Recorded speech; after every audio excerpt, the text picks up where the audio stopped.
Hello, everyone. Thank you for joining me. My name is Irit Eizips, and I'm your host at the CSM Practice Podcast, where we interview very talented people from the customer success and software industry to see what are they exactly doing to keep their customers, to increase adoption, to get a green client machine. And today I have Kirsten DiChiappari. She's a VP of Customer Success at a company called vCom. Kirsten climbed in the ranks of customer success in the past 12 years after a successful career in human resources. She currently lives in Bristol, Rhode Island, in the US, with her husband and their 14-year-old dog. And with that, Kirsten, thank you so much for joining me today to talk about some awesome things you've recently done within your company that had some significant impact. Before we dive into that story, can you give us some context and, like, in 20, 30 seconds, just tell us what kind of clients do your CSM teams work with and what kind of problems do they help them solve? First of all, thank you for having me. vCom Solutions is an IT lifecycle management company. What our company does is we truly manage the entire life cycle of an IT asset. So whether it is your network infrastructure, your mobile plans and devices, hardware, any of that, an IT team and a finance team are trying to understand where things are allocated, how to care for them, how to manage that infrastructure. And that's what our organization does. So we are a managed services company with a SaaS platform. So my team is responsible for the retention, expansion of those accounts. It's all different types of companies. We're typically in the mid-market space, but we have enterprise clients and we have a fair amount of small business customers as well. We work typically with CIOs, CTOs, CFOs, and their teams in helping them manage their IT environments. How big is your team and what kind of engagement model do you currently have? There are 10 of us in customer success, including myself. I have 5 customer success account managers. They're dedicated customer success managers. I have a CS ops person. I have a person who manages our newly forming customer community, a person who manages our education enablement of customers, our software adoption, and a person who oversees both of those things, putting all of that one-to-many structure together. So we have the one-to-one and the one-to-many environments there. And I think the story we're going to share today is how you were able to achieve 26% in customer engagement increase. That's pretty significant. I'd love to dig into it and also ask, how did you even measure the level of engagement? One of the things that I think has been a big topic in customer success the last few years has been QBRs, engagement, and how to measure success, and whether you're measuring on activity or you're measuring on outcomes. When I joined my organization in 2022, the CS team was measured on the number of quarterly business reviews that they conducted each quarter. I could sort of see them turning themselves inside out to accomplish that goal. But the goal to me didn't mean much because the value of checking a box or cornering a customer to come to a QBR isn't what we were after. That's not the ultimate goal. That's not end game. That's not making sure that they're deriving value from the business relationship. That's the goal. And so it's more about the impact. Customers could come to every QBR. They could come to a weekly meeting and still churn and still decrease the amount of business they do with us. So it wasn't necessarily an indicator of anything except attendance. And the teams had very high portfolios, averaging 70 to 80 customers a piece. That's a hard thing to manage when you're trying to have deep relationships with your customers, understand what they're trying to accomplish, and make sure that they're achieving those goals. And so I wanted to make sure we focused on what mattered. And what mattered was meeting the customer where they were. Our small business customers in particular, and many of our mid-market businesses, don't have the bandwidth to do QBRs. They want the information, they need the information, but they'll say things like, if it's not working, I'll call you. Otherwise, I just need this to work. Otherwise, I just need this to be successful. So you're not pinning them down for 30 minutes, 45 minutes. You're seeing things get scheduled and then punted, or nobody shows, or the wrong people show. And again, it's just a meeting for the sake of having a meeting. So we were trying to figure out how to best serve our audience, how to give them what they needed in a way that they could do on their terms, on their time. And I had started looking for customer success platforms. I had started trying to figure out, you're going to look at your platforms, your processes, and your people. And the people were solid. Company is 23 years old. So some of our processes needed a little bit of rejuvenation, but we needed some platforms. We needed some technical support to help us create a more consistent experience, to be able to focus on what mattered and have some of the automation and some things help support the team. I started evaluating and I was a little overwhelmed. There are some incredible tools out there, but I didn't feel like our data was even in a form that I could put it into a CSP and then make that work for us. It felt like it was going to be a much bigger hill to climb. And at the time, accidentally, I had a CEO of a company called CastApp reach out and said, hey, we have this tool. It's not a CSP. You can still go get a CSP. You can do whatever you want, but I think this can make a difference for you today. It can help you accelerate your growth. It can help your teams cover more ground. It acts as digital customer success agent, and it can bring that message to your customers in a way that makes sense to them. The first time I saw a demo, I was like, this is exactly what we need. And even if it was just a means to an end, even if it was just a temporary stopgap, it was going to be a huge impact on our ability to touch more customers, to bring them more information, and not bring them more information about us, to bring them their information. We committed to work with them and started to look at the different types of campaigns and opportunities and conversations that we could bring to them in these small, digestible ways. In our software, we have something called the Program Health Report that our team had gone and built that gives them this single dashboard of their most recent closed activity. So what happened last month or what happened last quarter? Here are your contracts under management. Here are your contracts up for renewal. Here are the tickets you opened. Here are the invoices we paid. Here's everything we did from soup to nuts, all the phases of your life cycle, all in one space. And we took this opportunity to create what I call a Micro-QBR or MBR. In under 4 minutes, a digital CSM walks the customer through this. This is what you did. These are the highlights. And it doesn't have to touch on every statistic. It's not sort of a Vanna White of flipping slides and looking at metrics for the sake of looking at metrics. It can give them the highlights. It can give them we saw we did this, we saw you did this, we saw you didn't take advantage of this, or that you don't have monitoring on these circuits. And it can offer suggestions and recommendations that they can click on to either schedule a demo or to download a white paper.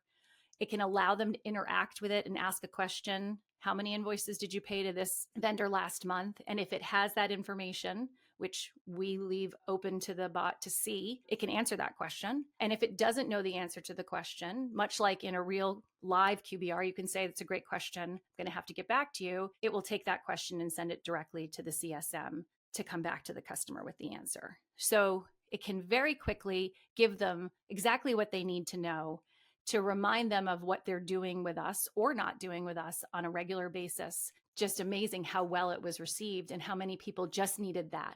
And they just appreciated that, so that if they couldn't find 45 minutes in their schedule, that didn't mean that they didn't get access to information that was critical for them to understand, to do their jobs. So it was a more efficient experience for the customer, probably a superior one to beforehand, where they actually had to spend some time just finding time on their calendars and sync that up, and then 45 minutes or an hour to go through everything with the CSM. And when you say that there was a 26% increase, you're talking about how many accounts were we able to serve on a quarterly basis in the past versus how many were we able to touch every quarter after implementing the Cast app? Yeah, we looked at the number of campaigns that were delivered, the number of people who are clicking on them, that are opening them, that are watching them, that are clicking on recommendations or asking questions. And we look at this because prior to this very unexpected gift that fell into my lap, it was an all or nothing experience. You either were all in for this review or you weren't participating in that, which left you not getting the information. And one of the failures of that is because there's so much that we do for our clients, you could come to us for one very specific thing and maybe not even realize the other things that we do. We had a customer watch their cast campaign and call their CSM and say, I totally forgot that you guys do ops management. We actually just had a circuit go down last month for non-payment. How do I give this stuff to you guys? Like, how do I get this under management? And it was just this light bulb moment for the customer in listening to, we did this, you did that, you don't have this. And it was like, oh my God, I forgot you did that. And so it creates this opportunity for us, obviously, to have more adoption of the things they're paying for, but maybe not using, or expansion to things that they didn't necessarily know we did or need at the time of entry.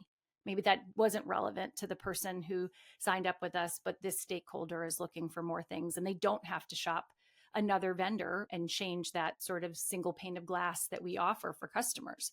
So it had all of these incredible benefits. We had one customer who first month he got it, sent a response that said, well, I won't get that 3 minutes back. And he didn't like it. And we thought, oh, okay, well, you can't please everyone. Next month, same thing. Like, again, this is 2 minutes waste of my time. And I kept thinking, well, you keep watching it. But our CS ops person, who had been his dedicated CSM prior to her changing paths in our organization, let's find out what's going on here. He clearly wants to tell us something because he's telling us he's not enjoying it. And that's okay.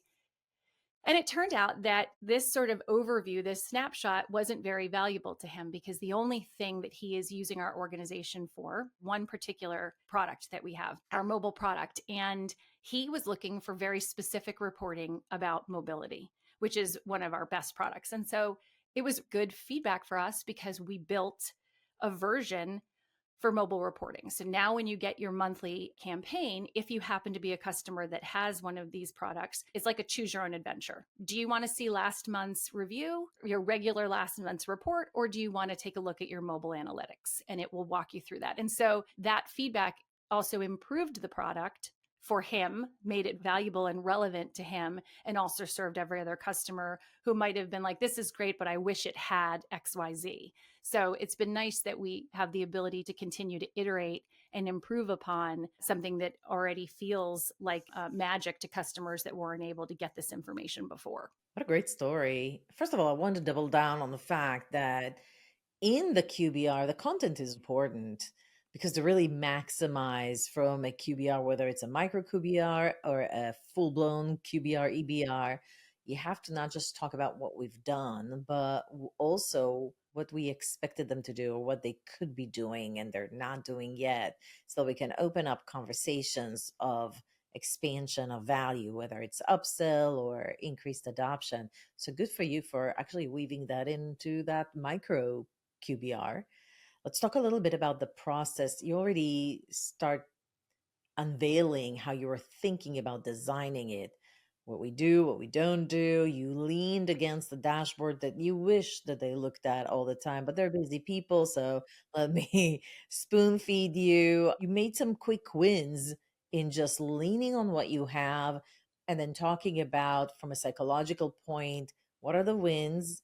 What is the value you've gotten? And then what is the value that you could be getting? How long did it take you to put it all together from the moment you decided, yep, we're going to do micro QBRs? First of all, I'm going to say it probably took longer than it should have, but mostly because at the time, our CS ops person wasn't our CS ops person. And so I was doing it. I think one of the things I've learned the most is I'm great at the ideas, but I also then have to get out of the way. I have some incredible people that are good at executing. I started the program, we were doing a lot of connecting the dots between our systems, looking at the fields and the data we had available, looking at how we wanted to pull it in. And I can want to do everything all at once. And the idea of eating the elephant one bite at a time and having these incremental wins, not just for us, but for our customers, was way more critical. And so we talk about minimum viable product. What can we get out the door to change the lives of our customers and then continue to improve? It doesn't have to be perfect. In fact, we're never done. And that's something that's very embedded in the philosophy of our organization is we are a perpetually iterative organization. We are constantly improving on the things that we're doing. So I tease people that are new to the team that what you know today will not be true in 6 months. It's going to get better. It's going to change. So you have to have sort of elasticity in your learning. It only took us a few months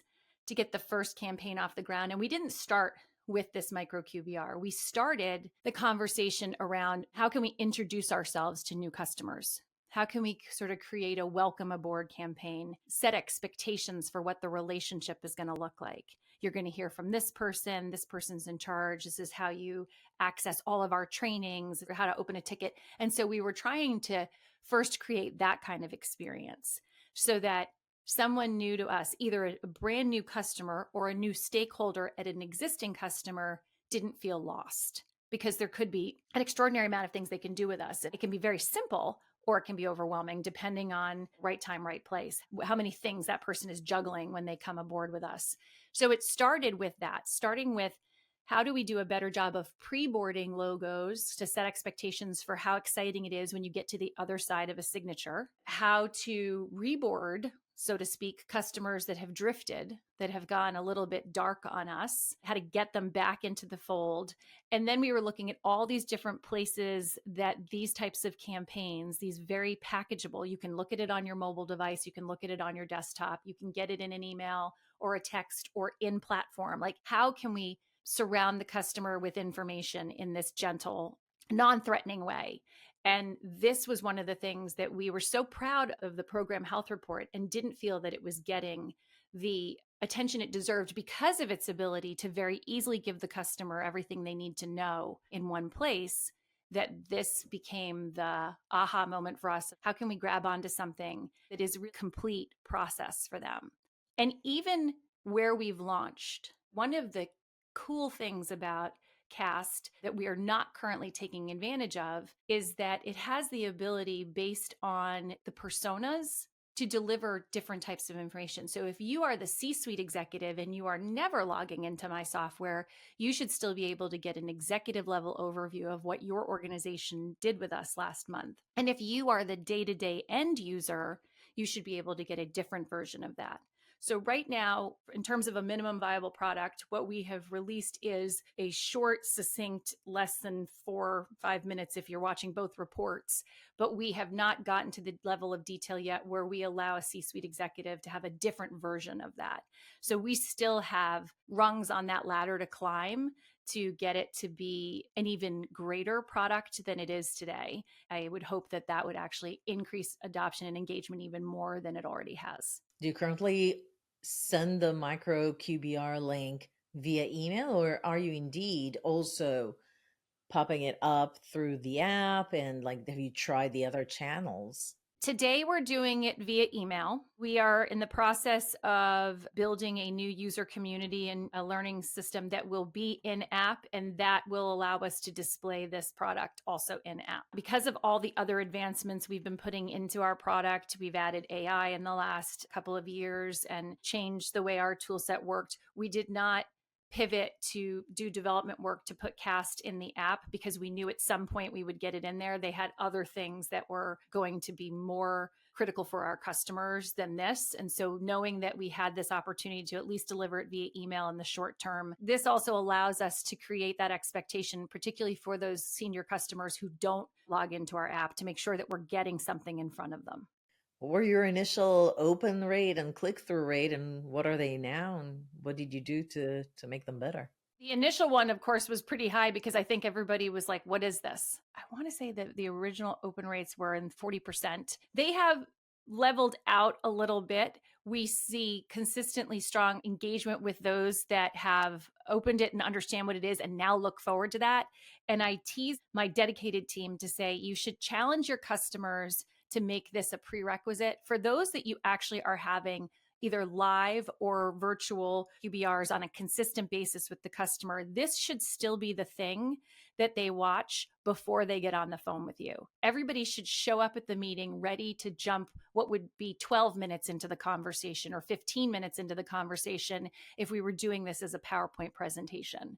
Let's take the opportunity to use our time more wisely to get into those strategic conversations and understand what is on this stakeholder's plate this month, this quarter, this year. What is happening in their boardroom? What is it that we aren't talking about? What are the opportunities for them?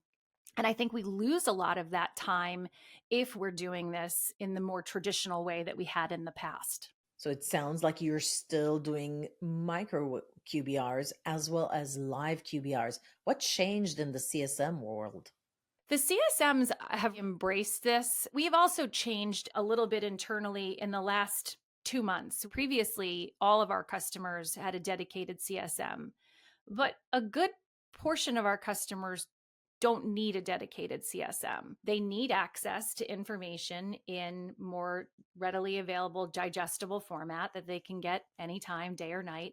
And that's been the impetus for us building a stronger community to serve all customers, better organizing our digital assets, creating a lot of micro content, short videos. So whether you're reading the guide, looking at the scribe, or watching a 30-second clip, because everybody learns differently. So we need to think about, when I say meet your customers where they are, know that they're not always where I am.